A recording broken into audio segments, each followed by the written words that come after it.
नमस्कार दोस्तों, स्वागत है आपको और एक डरावनी कहानी में। दोस्तों, अगर आप ये कहानी रात में सुन रहे हो तो प्लीज़ अपने कमरे की लाइट एकदम बंद कर लीजिए, क्योंकि आज ये कहानी सिर्फ डर की नहीं है। ये कहानी है उस पुकार की जो तब सुनाई देती है जब जंगल रात को जिंदा हो जाता है। लोग कहते हैं कुछ आवाज़ें इंसानों के लिए नहीं होती और कुछ रास्ते इंसानों के लिए बर्बादी लाता है।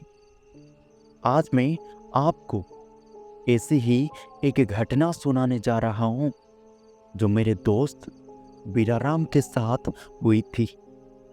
ओडिशा और झारखंड सीमा पर बसा एक बेहद घने और प्राचीन जंगल में, जिसे लोग अंधेरा वन कहते हैं।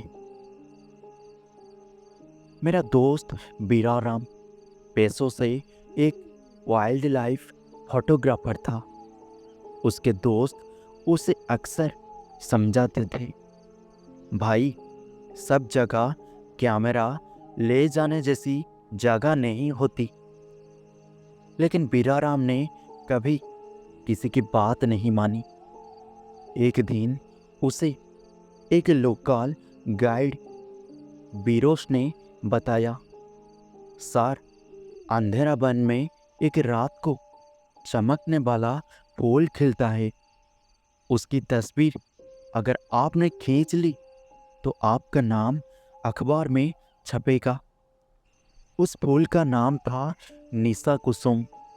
बीराराम उत्साहित हो गया, पर बिरसो ने एक चेतावनी दी, सर, रात के बाद जंगल में मत रहिएगा। वहाँ कोई पुकारता है और जो सुन ले तो वो लौटा नहीं। बीराराम हंस पड़ा और कहा, मैं भूत प्रेत में विश्वास नहीं करता।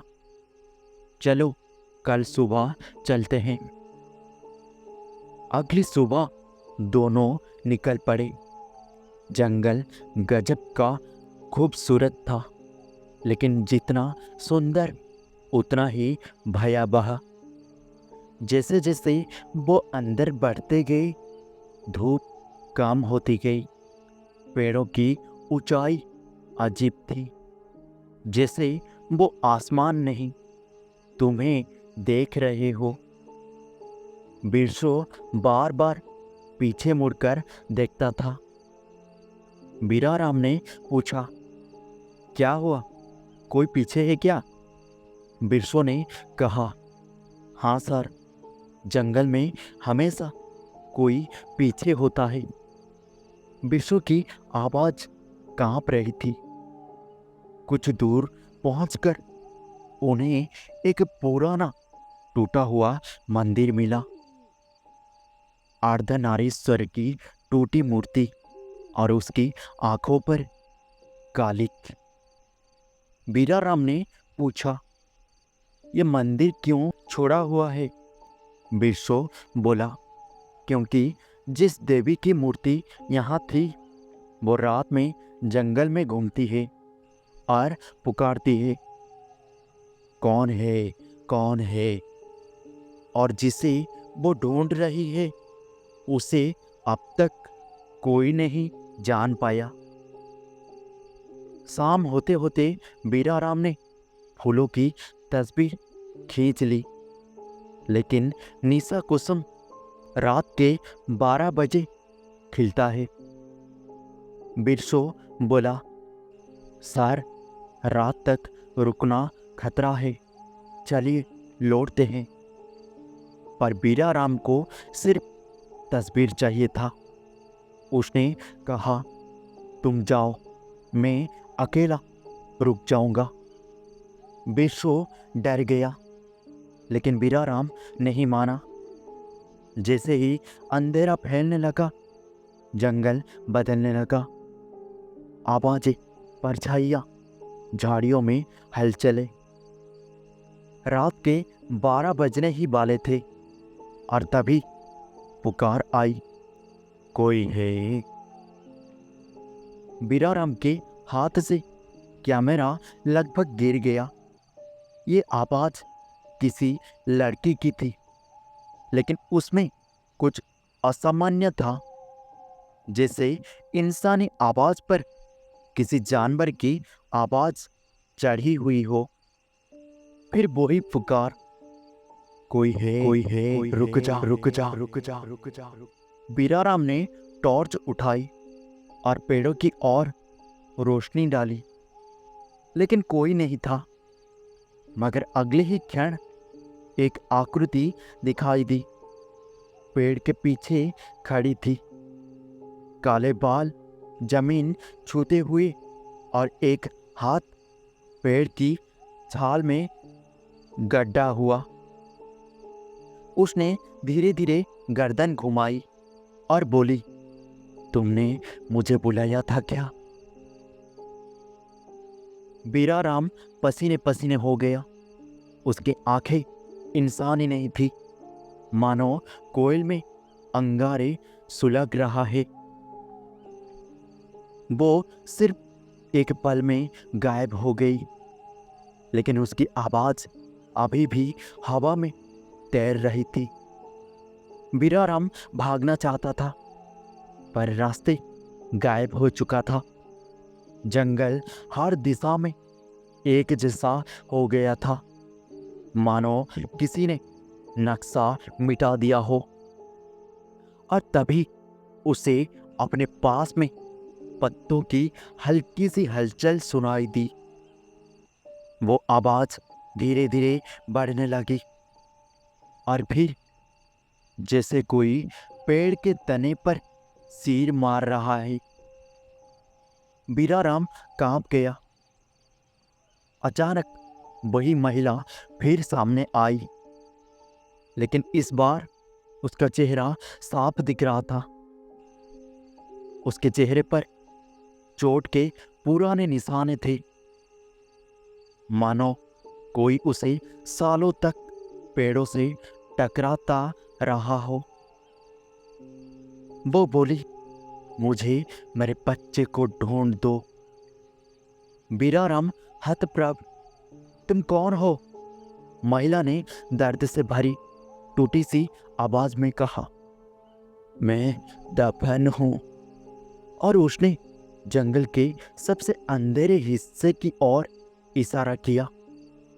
बीराराम जब उस दिशा में पहुंचा, उसे जमीन के नीचे से किसी के नाखून घिसने की आवाज आई और फिर उसे मिट्टी पर छोटे छोटे हाथों के निशान दिखे जो ताजा थे। बीराराम समझ गया, ये कोई साधारण भूत नहीं, ये किसी अधूरी मौत की आत्मा है।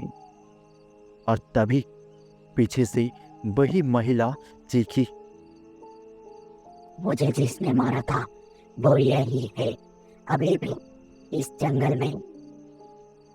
जैसे ही बीराराम पीछे मुड़ा, एक बूढ़ा आदमी टॉर्च लेकर उसके सामने था।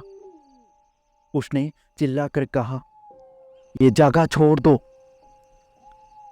ये बूढ़ा आदमी था गांव का पूर्व पुजारी बड़का पंडा। उसके कपड़े फटे हुए, आंखें लाल, चेहरे पर डर और गुस्सा। बीराराम ने पूछा, इस महिला को किसने मारा? पंडा फुसफुसाया, उसने नहीं मारा, इस जंगल ने, इस जंगल की देवी ने। अचानक बूढ़े के पीछे की झाड़ियों में वही महिला खड़ी थी, धीरे से मुस्कुराती हुई। महिला ने हाथ उठाया और अचानक धरती फाटने लगा। पेड़ों की जड़ें जमीन से ऊपर उठने लगी, मानो जंगल खुद जीवित हो गई है। बड़का पंडा चिल्लाया, भागो भागो, ये देवी ये पिशाचिनी है। और पिशाचिनी झपट पड़ी। उसकी गति इतनी तेज थी कि आंखें उसका आना देख ही नहीं पाती थी। बीराराम और पंडा जान बचाकर भागे, लेकिन बीराराम के पैर में किसी ने पकड़ लिया। उसने नीचे देखा, वही छोटे हाथ जो मिट्टी से बाहर आ रहा था। पिशाचिनी पेड़ की शाखाओं पर रेंगती हुई धीरे धीरे पास आ रही थी। उसकी आवाज हवा में गूंजी, तुमने मेरी पुकार सुन ली है, अब तुम मेरे हो। बीराराम बेहोश हो गया। जब सुबह हुई तो गांव वालों को वो जंगल की सीमा पर पड़ा हुआ मिला। पर सबसे डरावनी बात, उसके कैमरे में किसी महिला की एक भी फोटो नहीं थी, लेकिन सभी तस्वीरें धुंधली थी और हर फोटो के कोने में एक जगह काली छायानुमा आकृति खड़ी थी। बीराराम आज भी कहता है, वो पुकार अभी भी आती है सपनों में, और कभी कभी लगता है कोई मेरे पीछे खड़ा है। दोस्तों, ये कहानी यहीं ख़त्म नहीं होती, क्योंकि कहते हैं अंधेरा वन में जिसने भी पुकार सुन ली है, वो चाहे बच भी जाए, उसकी आत्मा फिर कभी अकेला नहीं रहती। अगर आप कभी उस जंगल के पास से गुजरो और आपको लगे कि किसी महिला की कमज़ोर सी आवाज़ आपको नाम लेकर बुला रही हो, तो बिना पीछे देखे बस भाग जाना।